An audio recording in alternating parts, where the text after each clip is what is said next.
from. Okay. So you will put it in accessory mode.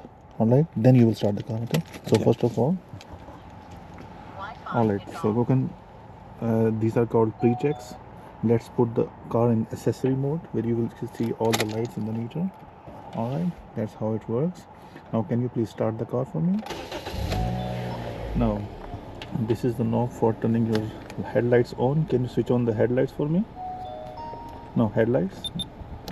Now the headlights will remain on for the rest of the test. Put them in high beam, and while you are putting on high beam, you will see a blue light over there. Can you put it in high beam? Yeah, that's the blue light over there. All right, perfect. Can you put your right signals on? Now the left signals. Cancel. Now wiper and washers, please just pull it towards you. That's it. So wiper and washers both are working. That's it. Perfect. Now please put your hazard lights on, the triangle one. Awesome. Now cancel the hazard lights, man. Thank you. And can you please point towards the horn? Point towards the pull-up handbrake. Point towards rear and front demisters. Rear and the front. Perfect, man.